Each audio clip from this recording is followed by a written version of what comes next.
Mais de 20% das pessoas que usam medicação para pressão arterial ou tratamento convencional, elas não têm resultados. Elas não veem melhoras, tá? E isso, gente, começa com um, aí ele não funciona, coloca mais um, aí não funciona, coloca mais um. E quando vê, a pessoa tá tomando 3, 4 medicações e mesmo assim não tá vendo resultado, mesmo assim não tá funcionando, tá? E qual que é o problema disso? O problema disso daqui é que a medicação altera a raiz do problema. Ou seja, ela vai aliviar o sintoma, certo?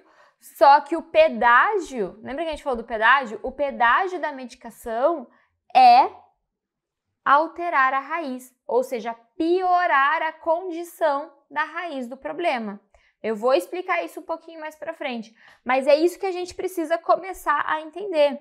Se já é difícil controlar a pressão normalmente, pensa como é que vai ficar se esse meu cliente continuar prejudicando a raiz ainda mais, aumentando o problema.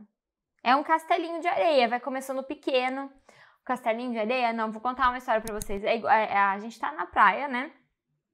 E a gente tava andando na praia ontem, antes de ontem, e sempre tem criança fazendo castelinho, fazendo buraco na areia, se enterrando na areia, aquela coisa boa de praia, né?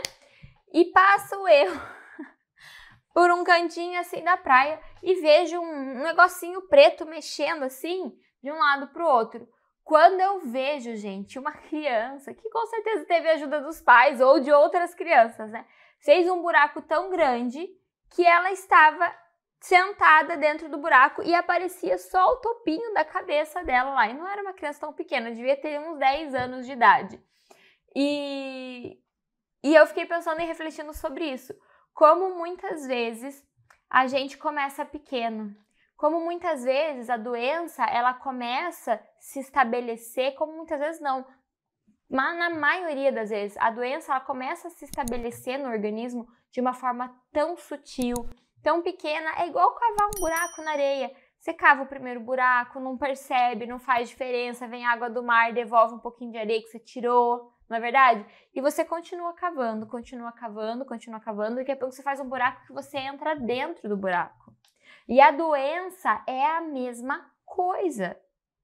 Só que é um buraco que o cliente cava para ele mesmo, porque adoecer é um ato de persistência. A menos que seja um acidente, sei lá, um vírus, uma bactéria que a pessoa acabou pegando aqui e ali, o resto, gente, doenças metabólicas crônicas, doenças que começam lá no intestino, elas são atos de persistência do cliente.